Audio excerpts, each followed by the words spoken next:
Welcome to Corks in Conversation with Lydia Kang. Looking forward to talking to her, Cathi. I think she's out there in the Midwest, close to you. Finally, I know. finally, an author from the Midwest. We always talk to everybody in your neck of the woods or from California. So, yeah, just down the road a little bit. Yep. So we'll have to also check and see how her weather is going, just like I always ask you if it's like snowing or something up there. But before that, let me go ahead and tell you a little bit about Lydia. Okay, Lydia Kang is an author of young fiction, young adult fiction, and nonfiction, and poetry.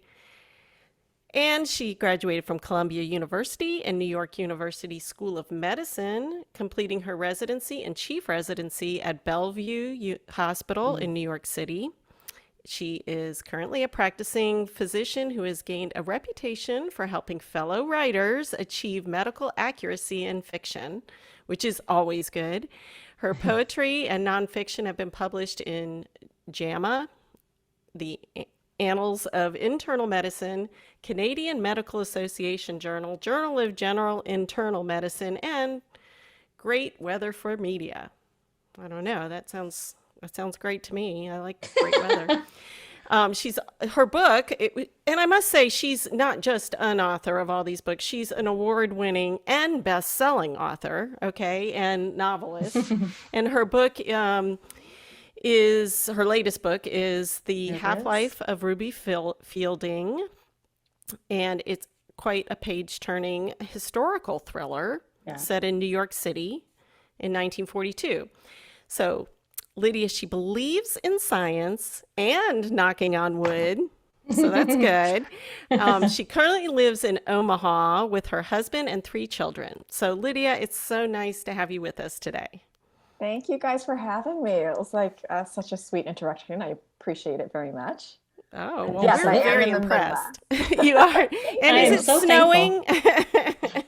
No, but it was snowing yesterday. It's like kind of gloomy today.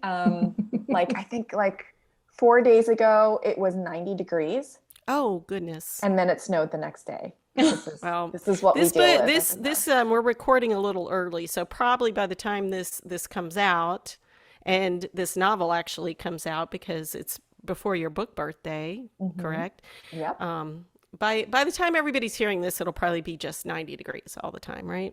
Oh, probably. It's gonna just skip spring Yeah, altogether, there's which no is spring in the Midwest. It's just straight to summer.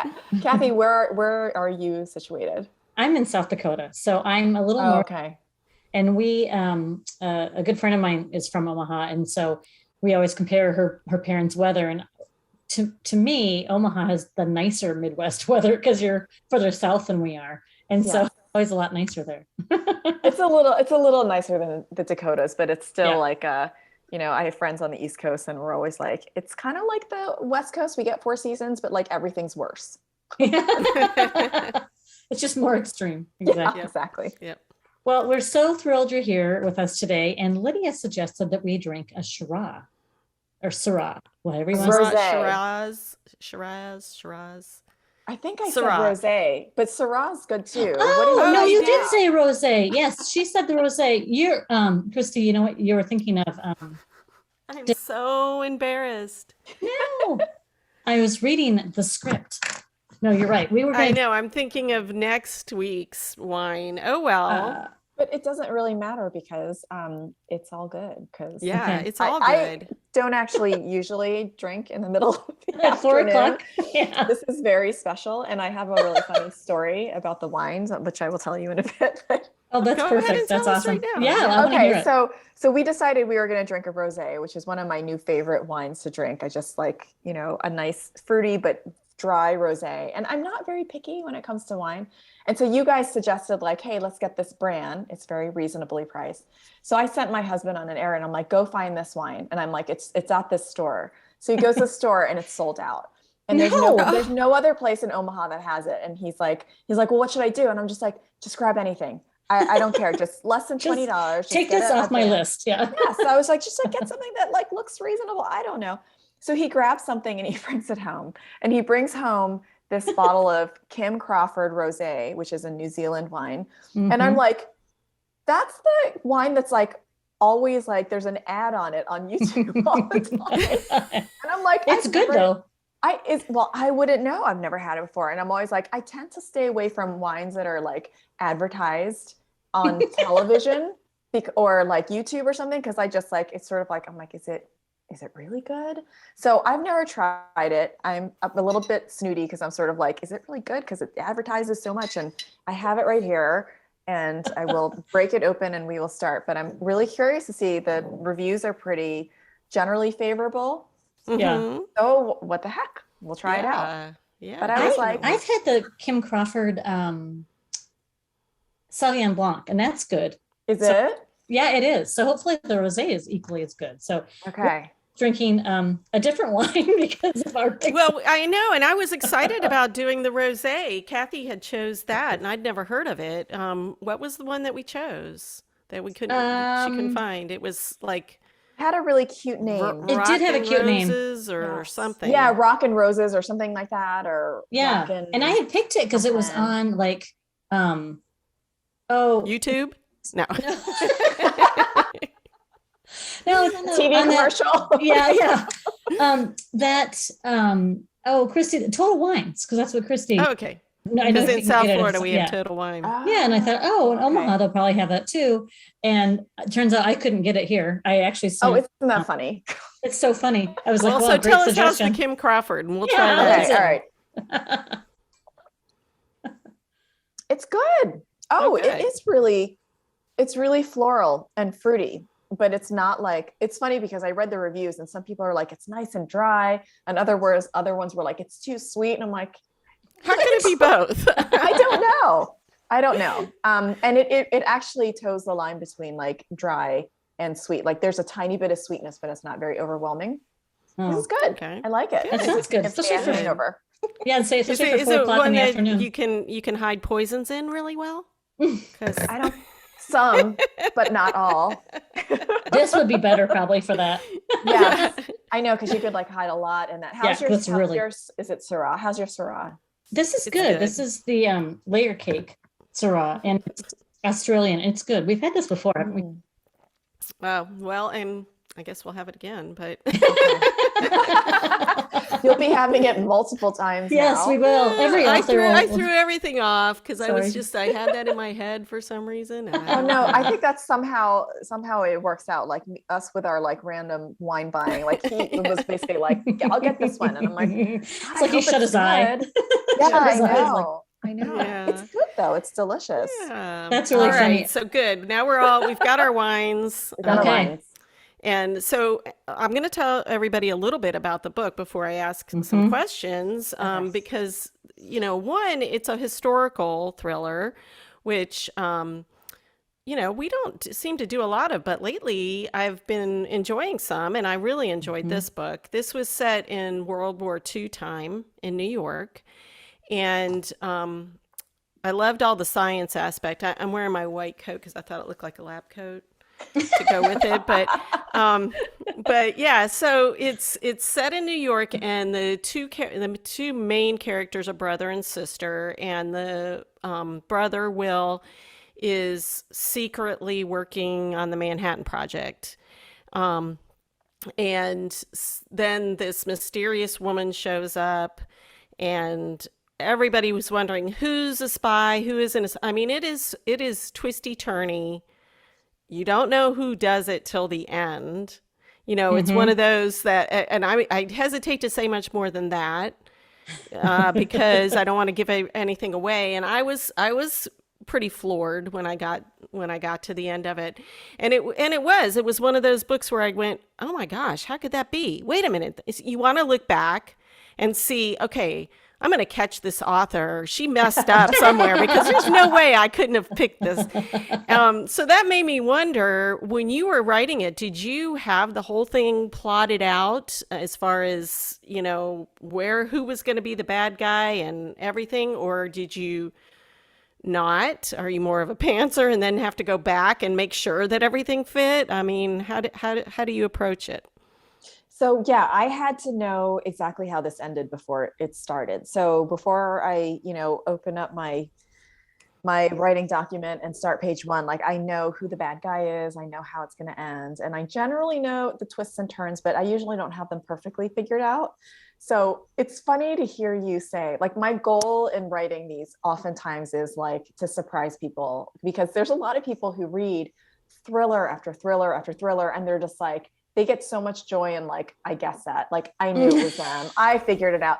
And so it makes me super happy when people are like, okay, I did not see that coming. And whoa, how did you, like, where did that come from? And then you realize like, oh, it was there the whole time. But so when you write it, you know, everything is an open book for me. Like, I know exactly how everything's going to play out. And so as I'm writing it, I'm like, this is terrible. Everybody's going to figure it out. And it's so obvious. And like, oh, this red herring is such a red herring. Like, it's going to scream so red red. herring. Yeah. And this one and that and stuff like that. So, so it's harder for me because I just don't know if it's going to work out. And then, you know, my editor is always like, yeah, that was great. And I wasn't sure that was how it's going to end up. And it was good. But you know, when you like actually give it to all the readers and they start reading it, you're like, oh gosh, I really hope I can pull this off. Well, do you have beta readers? Because I'll say, Cathi and I are also writers and unpublished so far.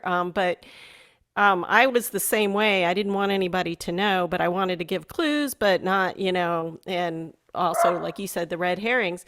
So I had one of my friends read it and write down what page she thought who was the bad guy each time she kept going. So it was good to see that, because then I could be like, all right, here she might have guessed sort of, but then nope, she went back to this person, you know, and that's, do you have somebody that does that for you? That, you know what, I used to, like, there was a period of time where it's just everything I wrote was read by my friends, my beta readers, who most of the time were like writers themselves, or we were trying to get published as well. So pretty similar circumstances. Lately, for the last couple of books, I have not had beta readers. Like, they've just gone straight to my editor. And I think maybe it's just come from like, I've had enough practice and experience to know, like, I think I'm on the right path. I think I'm where I need to be. But I still do sometimes get beta readers, but it sort of depends. I think I get more readers for a very specific, like, I need you to read this with this in mind, as opposed to just like globally, like, hey, is this working, kind of a thing. But it makes me more nervous because, like, before I used to have a lot of input, and now it's sort of like I just send it to my editor and I'm like, okay, right, I really hope they like it. Well, you caught me, definitely. And the other thing I thought that was so interesting was how love was so prevalent. Because, you know, you don't always see that in thrillers as well. But it's really interesting because you have all different kinds of love. You know, you've got love of country, romantic love, family love, and how all this works and intertwines to lead to crime, basically. You know, so it's like, it's not the greed part as much, it's the love that's driving it. I mean, did you plan it that way, or what are your thoughts on that? Yeah, I mean, I guess I sort of did, because love is incredibly powerful, and I think it drives people to do, the characters to do a lot of different things, heroic things, terrible things.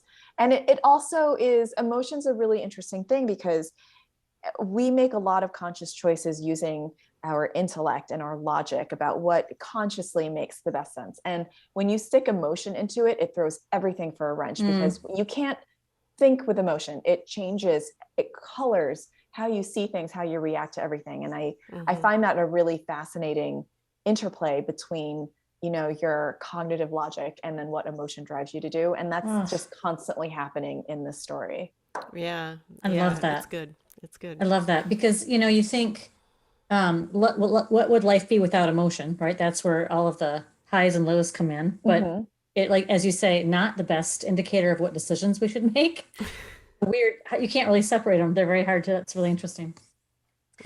I was really fascinated by the books that you've written, right? Young adult and kind of more like a sci-fi. You've written a wide variety of genres. I'm very curious about that. And now you're transitioning into this historical thriller.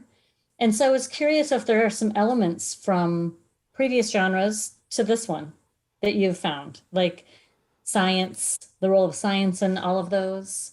What are your thoughts about that? Yeah. I have I have to my agents both dismay and happiness. Like I don't really stick to one thing. And so I started out writing narrative essays about patient care, and then switched over to writing some poetry.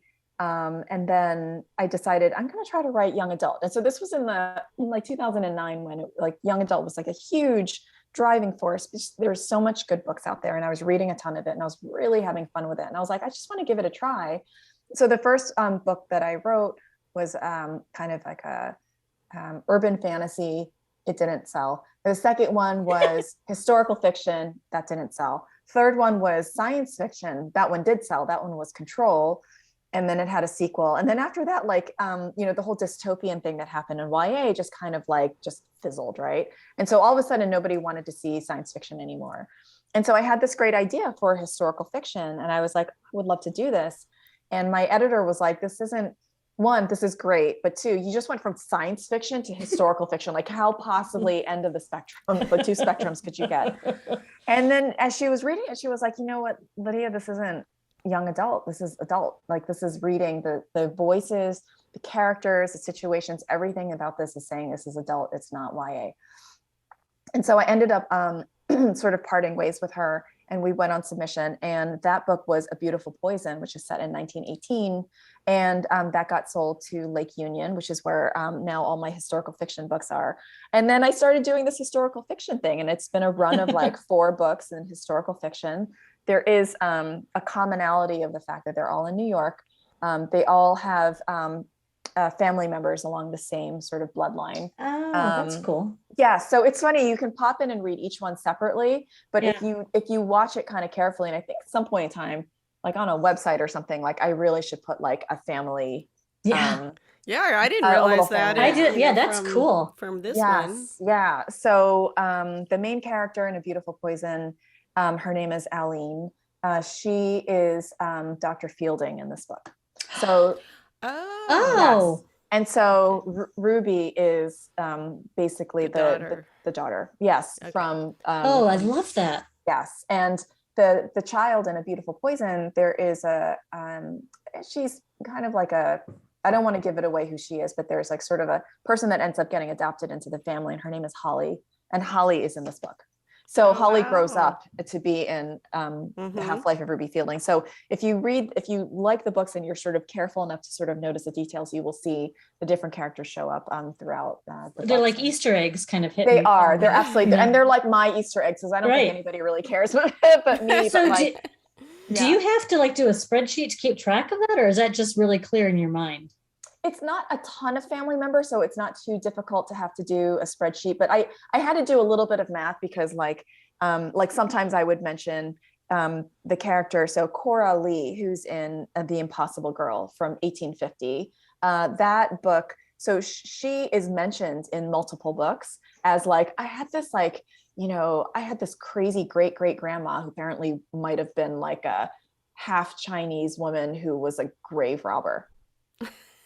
And people are sort of really? And they're like, well, I don't know if it's actually true or not, but it is actually true. And that's there's a whole book about Cora, and she's a grave robber, and she's half Asian. But that there's a mention of that briefly in here, she's some weird family members, way back. So it comes from weird stock. And so it's fun to sort of to mention that. I really enjoyed having that in the book. Yeah. Well, I think it's a lot. Oh, sorry. I was going to say, it seems like such a lot of research just to get the history right, Yes. Yeah. Mm-hmm. And then to do it over so many different time frames. And I didn't really like to research. I didn't necessarily plan it out, because I didn't write them in chronological order. So I wrote A Beautiful Poison, and that takes place in 1918. And then I went backwards in time, and I wrote the 1851 that was The Impossible Girl. And then I jumped forward to 1899, which is Opium and Absinthe, which has the granddaughter of Cora's granddaughter is in that. And then jumped way forward to World War II to do The Half-Life of Ruby Fielding. So I sort of went doot, and managed to Well, make do them you sort get of, the ideas while you're researching the one book and then go, oh, you know what? I'd like to do something in that time frame too, or something when you're, I mean, you know what, the writing of the historical fiction did not give me the ideas for each of the other books. Like I get the ideas from elsewhere. So A Beautiful Poison, I got the idea. I've been kind of obsessed about World War One and the fact that the influenza pandemic happened at that time. It so happened that the first office of the chief medical examiner, so like the first forensics, major forensics force in New York, that office opened in 1918. So I thought, ooh, this is perfect. Oh my gosh. I could put all this in there together, and it's going to be a murder mystery. And I wanted a woman in there who was also a radium girl who like worked in watch factories and was dying from radium poisoning. So she's in there. So I just mushed all this up. And Bellevue, the place where I did my residency, is a historic hospital that's been around for a long time. And I put Bellevue in there. So I just mushed all these things that were just, I was really fascinated by. And that was how Beautiful Poison happened. And all these other ideas came from actually researching some of my nonfiction books. So I wrote Quackery, A Brief History of the Worst Ways to Cure Everything. And in doing a lot of this research, you know, we came upon grave diggers. So that's sort of how The Impossible Girl, it's about grave robbing, sort of came up. And then there's also in the Opium and Absinthe, there's a lot of stuff in there about opium addiction that happens in the 19th century. And I'd read about that by doing all of my history and research. About how tuberculosis was often, victims of tuberculosis were often thought to be victims of vampires. And I thought that's kind of interesting because they would like shrink, they would get thinner and thinner and thinner. And that's why they called it consumption when you had tuberculosis. And some people were like, it's not just consumption, like they're being consumed, like they're being fed upon by vampires. Oh my gosh. And so I put that into the book. And then for Half-Life of Ruby Fielding, I was sort of like, you know, I always wanted to do a World War II book, but I find World War II is really intimidating. And there's so many stories already. And I was like, I want to do something that feels just comfortable for me to do. And so I said, well, I'm going to do New York, because there's actually a lot of World War II books don't take place in, you know, stateside. So I thought I'm going to do New York. I'm very comfortable with New York City. I lived there for a long time. So I know it pretty well. And I wanted to do something about the Manhattan Project, because a lot of the Manhattan Project actually did happen in Manhattan. It didn't just happen, you know, we think of like the bombs sort of going off and, you know, with the testing and all that kind of stuff. And a lot of it actually did happen in New York around where I used to live. So I wanted to include that too. And Brooklyn Navy Yard and women's steel workers and all that kind of stuff. And so it just, and then I was like, okay, well, you know, sort of sew this all together, but I'm going to include the family somehow. And, and I love poison. So I put poison in there. It's a great way to kill people. Yeah. On that note, we should take a little sip of our afternoon cocktails. Oh yeah. Move into the question. Yeah. Move into the question in the bottle. So we ask our authors that chat with us a random question that you might get to at the bottom of a bottle. Oh, okay. Here we go. I'm excited. All right. Okay. Oh, this is kind of interesting. What is one make-believe that you wish was real? Oh my gosh. Was one make-believe that I wish was real? Oh, there's so many. I love the idea of having supernatural powers, you know? Which ones? Well, I would like to fly. That's probably one of my favorite ones. I have achieved flying in my dreams, though. I have had several dreams where I'm flying in my dreams, so it feels pretty close to the real thing. Wow. Oh, fun. Awesome. But, you know, as far as like make-believe, I'm going to go more into the sort of fantastical thing. And I would say I kind of wish ghosts were real. Oh. Yes. Because first of all, there's so many people who believe that ghosts actually exist. I'm a very logic-based person, so I don't believe that myself. However, I think it would make our world so much more rich if we knew that the deceased were still around in some way. Oh, yeah, for both sure. in a loving kind of way, but also in a, you know, people are complicated, which means ghosts would be super complicated. It would probably super, yeah,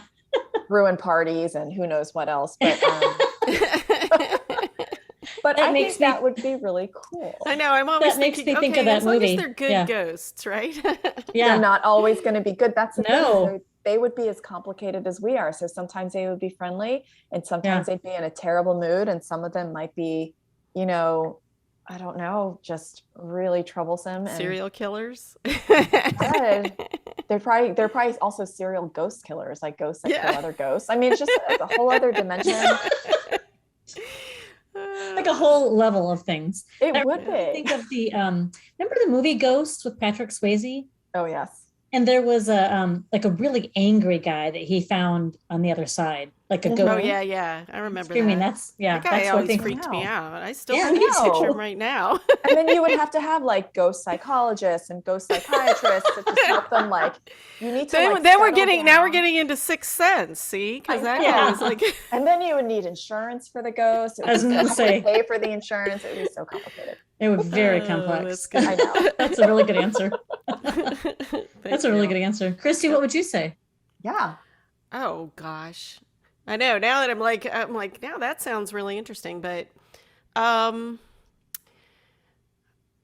well, I don't want the scary things, even though I write scary things, because I was like first thinking, oh, like vampires and werewolves and things, but maybe mermaids. Wouldn't that be cool? And there's a whole city underwater and we could go visit, I guess. I don't know. Yes. That would be really, really cool. That's It would really be- yeah, that would be cool. That would Yeah. be cool. Especially if the mermaids were like, you guys are ruining the ocean and we're coming Yeah. up to take Yeah, over. 'Cause exactly. You guys clearly can't Start handle throwing things back up on land and Bunch of women with tails running everything. I'm totally fine with that. That'd be great. Yes, that would be fine by me. We too. gave everybody else a chance. It didn't go well. Absolutely. All right. Okay. So we've mentioned that you are a physician, a working physician, and a writer. And that is so interesting on its own. By the way, we are doing a second podcast later today with another physician turned writer. Who's Like that? happenstance. His name is William Maz. Oh, I don't know him. or Maz. Maz. Yeah, wonder how and it he got is he's an anesthesiologist. And it's also but historical it is. It was so spy novel that he yeah, did. it's really good. It's his debut. He's I think he's not practicing anymore. He's decided to write full time. Mhm. But anyway, so Christy and I were, chatting about this conversation today, and we were thinking, how cool that you're a physician writer and you're writing historical about women, and history, like the labor force in the 1940s. And so let's chat about that a little bit. I know we did earlier, but I know you were so fascinated by that World War II time.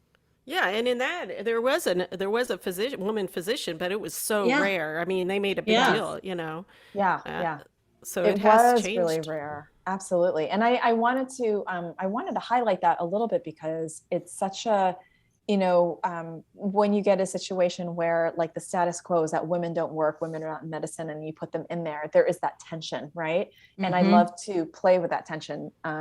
When Maggie's in the Brooklyn Navy Yard and she's walking around and she's getting catcalled and people are like, Mhm. you should be wearing lipstick and you should do, and she's just overwhelmed by it, Mhm. this hyper masculinity that is Mhm. around her. But then she ends up becoming really good at what she's doing. And there's that pride of like, Sure. I'm welding things and I'm doing a Mhm. really good job. Yeah. And just because of my gender, like it doesn't mean that I'm set to fail this, like the way everybody's sort of acting like I'm going to fail.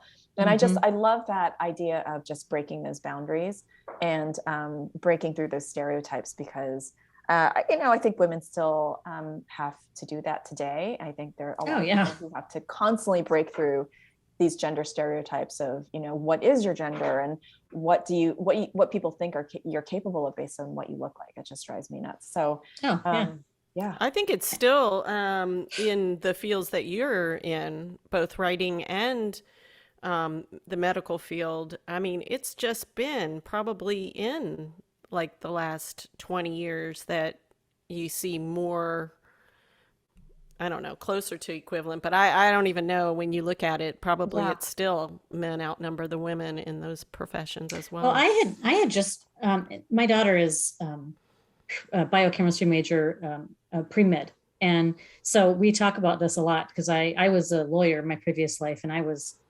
astonished by the amount of sexism, despite the fact that there were more women graduating from law school than men when I graduated. But it still, there's just so much sexism in the industry, as are all. But just read an article talking about the pay discrepancy in this is a couple of years ago, and one of the fields that was highlighted in the pay discrepancy was general practitioners, internists, and internal specialists, and the difference between men and women. And I thought, can you imagine that? Like, you go to med school, same as that guy, and you're at the same clinic, and you compare paychecks, and he's getting paid, 20% more than you are. And I just, so I That want makes me mad. It I know. made me mad too. It's infuriating. And I think Yeah. I think different institutions are trying really hard to be more transparent about things like pay as well. But there's still, I think the women are really starting to outnumber men in medicine for sure. But there are still like disparities as far as women aren't getting promoted as much. And women oftentimes have so much of this sort of invisible burden of work that doesn't get counted as like real academic work and so this is sort of a trigger point for me. I could talk about this forever. But yeah, well, we've got wine. So yes, we do have wine, but then we also have this, like we have books, right? So that's right. I get to sort of tackle this is one of the reasons why I like practicing medicine and writing books, because when I get really frustrated by, different issues in my job, not that I don't love taking care of patients, but, it's paperwork and there's red tape and, there are always frustrations in whatever job you have. Like when you were a lawyer, you were probably just, you know what I'm talking about, right? Absolutely. And it is very nice to be able to come home, open up your laptop and start writing a world that is all completely under your control. It is very, very amazing. I love it. And on the flip side of that, the publishing world can be really frustrating sometimes. Nothing is guaranteed, and there's always somebody doing better than you. It's just, always the comparison game is just inevitable and not really healthy. And when that sort of gets you down, I can go to work and actually help real people with real problems and make them feel better. And it's very, very satisfying. So they end up sort of working out really well too. That's a really cool way to look at it. But the way each one feeds off the other and helps. That's really neat. Yeah. I think it's one of the reasons why I haven't quit medicine, to be honest. I have a lot of friends who are like, when I got my first book deal, a lot of my physician friends were like, you're going to quit, right? Like they were sort of like wanting to live vicariously through me. Oh, sure. You're going to quit and become a full-time writer, right? Because like you made it, like you've got a book deal. And I was like, well, one of the things I always tell young writers is like, don't quit your day job, because it is a very precarious way to earn money. It is up and down. And there are some good years and there's some bad years, but the average, advances are still really small and you can't live off of them. No, so I was like, all right, I'm going to keep my day job. And interestingly, I think it kept me from quitting because I didn't burn out, and I found that they just complemented each other really well. Wow. That's really that's awesome. great to hear. I love that. Interesting. I love that. Yeah. So what are you working on now? Are you writing another in the family saga of some? So that's a good question. I don't know.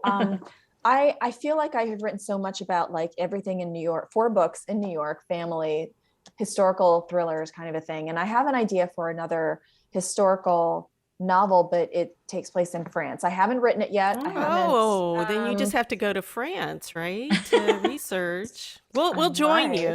I might. I would love to. So I might.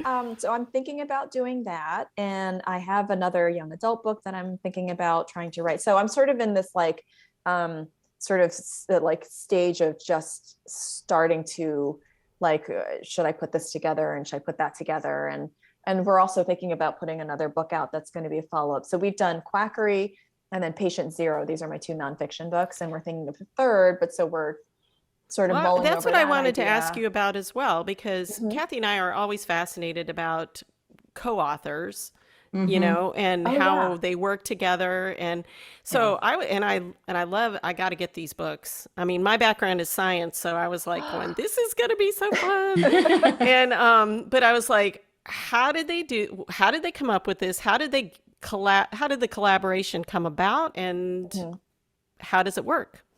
So, the funny thing was I had sold 2 books to Penguin. Those were my first 2 science fiction novels. And then I had trouble selling more books after that. Like nobody wanted science fiction. I was trying to sell this historical fiction, but it was a little bit different and weird. Like you saw how many things I crammed into that book. And so it's kind of hard to pitch, And I was at a book conference. I think I was actually at Comic-Con in San Diego, and I was hanging out with a friend of mine, April Tuholke, who is a YA novelist as well.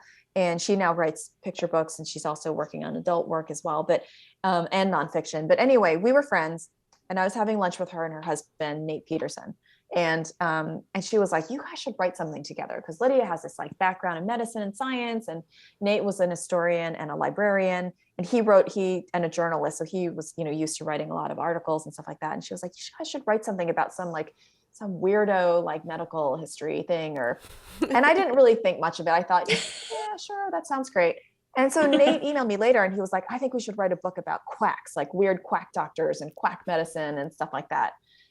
And I was like, oh, that's like a really good idea. Like when you're in medical school, you don't get any medical history as part of your education. You just learn about how to take care of patients now with what is the current way to take care of everybody. So you don't get a whole lot of time to spend about like the history of like the autopsy or the history of like bloodletting or anything. Right. That's what's coming to my head, bloodletting. Right, exactly.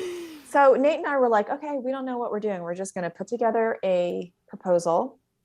And we wrote a couple sample chapters, and we thought we're going to write something that's a little different from everything that's out there. Something that's like really entertaining and kind of funny, that everybody can read and agree, like, these were terrible things that we used to do.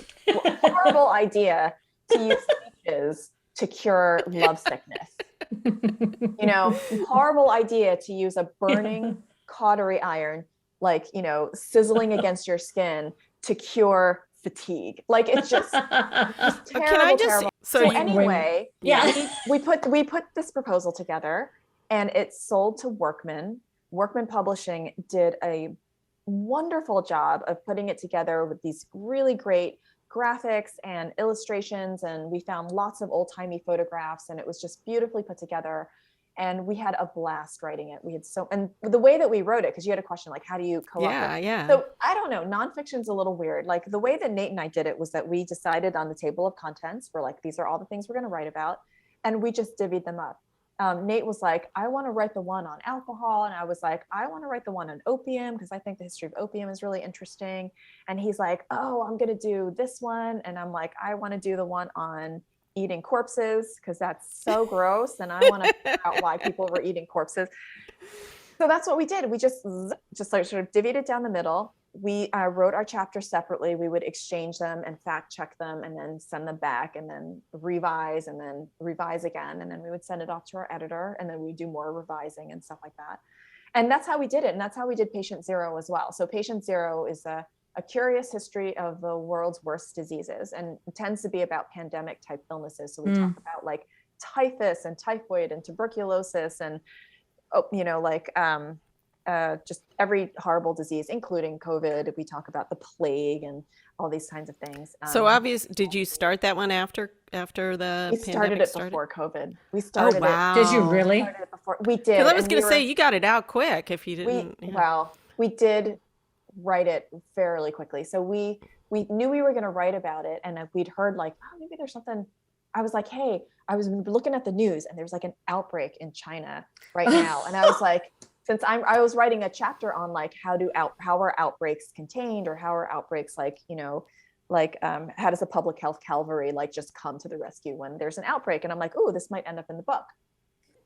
And then a month later, and this was after we sold the book, a month later, like COVID was like really like starting to percolate and happen. And I was like, oh my God, Nate, I can't believe we're going to be writing this. And he was like, yeah. And so our editor was like, well, this is timely. Let's try to write this, and we'll get this out. And then in a year, like, the pandemic will be over. This book will be out. People will be ready to read it. And the book came out this past fall. So we were still in the middle of the pandemic. Yeah, when it came not out. over. Not over. Not over. But, we don't talk about, there's a single chapter on COVID, and everything else is about sort of the history of like Typhoid Mary and but that's all fascinating anyway. Oh, yeah. Yeah. It is. And from the perspective of people who are living in the pandemic, when you read it, it's just really eye-opening, because some of the stuff that was happening during like the plague, when the plague hit San Francisco in 1900, it was just like reading. I was like, how current is this? It was like, make America white again, and tons of anti-Chinese sentiment. And people were like, oh, this plague thing, it's not real. It's like all fake news. I was like, I can't believe I'm reading this. This is from over 100 years ago. Oh, so we've learned nothing. Great. No, yeah. Like people like getting upset about mask mandates during the 1918 influenza pandemic. Absolutely. So reading it, I was just sort of like, oh my gosh, history truly repeats itself. Yeah, apparently, and we didn't learn. Okay, before we go, we got one final question. Yes. Okay. So we like to ask all our authors this. It's a foodie question. If which of your characters would you like to share a meal with, and what would it be? Oh my gosh, that's a really good one. Like all of my characters, like every single book. Whatever character you want. I know who you shouldn't from this book. That's all I'm saying. Oh yeah. I don't know. That is a really good question. Oh, I know who it would be. Okay. It would be Anda. So from The November Girl. This is one of my young adult novels. Oh, it's pretty cool. It's about a boy. He's like 17 years old, and he's trying to escape his abusive home. So he goes to Isle Royal, which is an island in Lake Superior, which is a public park. It's one of the national parks, and it closes over the winter time. So the park shuts down because it's really inhospitable. So he goes to hide out there until he turns 18, so he can become legal and just leave his home. And on that island is this woman, Anda, who is also a teenager, and she is she's half lake and half human. So she is not a fully human person, and she is the person who's responsible for sinking all the ships in Lake Superior. Oh wow. So, and she is like, do you guys remember that song, The Wreck of the Edmund Fitzgerald by Gordon Lightfoot? Yeah. So in that song, they mention something called the Witch of November, who sinks the ships. So she is the Witch of November. She is the entity that sinks the ships, right? So the interesting thing about Anda is that she's half human, and as she gets older, she becomes less and less human, to the point where she like doesn't really know that she's supposed to eat. She forgets that like what food tastes like. And so in this book, there's this one scene where Hector gives her chocolate, and she eats it for the first time because she doesn't know what it is, and it's hilarious because she puts it in her mouth and she's like, sort of walks away and comes back, and she was like, I need another bite. And then the next thing she knows, like she's eaten the whole candy bar, and he's just sort of like, I guess you don't like it. And she's like, oh no, I'll take the rest of it. So I would love to have a meal with her, because it's so cool. I would love to feed her things that she has never had before, to see her expression, and to have her taste like some really delicious things, because it would be fun to share with her, like some of the best things in life are about being able to taste and experience. So that's who I would pick. That's a great answer. She would probably try to kill me. Oh my gosh. During the course of the meal, but that's okay. It would be okay. It's like one of those dangerous seafoods. You have to be really careful how you handle it. Exactly. Yes. Right. Okay. So if our listeners, when they have questions about you, what's the best way to find out about you, email you, website, where do they find you? Sure. So my website, lydiakang.com, it's actually in the middle of being rehauled. So it's going to be looking pretty different in the next couple of weeks, but that should have like up-to-date stuff on all my books. But probably of all the social media that I'm most active on would be Instagram. I love Instagram. It is, it's a lot of fun for me. And I don't just put book stuff on there. I just put whatever I want. So yeah, find me on Instagram. Okay. I'm on Twitter too, but I'm around. You'll find me. Well, it's been wonderful having you. It's fun. Even though we all are having different wine, I think we need to do one more cheers before and cheers we go. To your birthday. Yeah, cheers. Thank you so much. I appreciate that.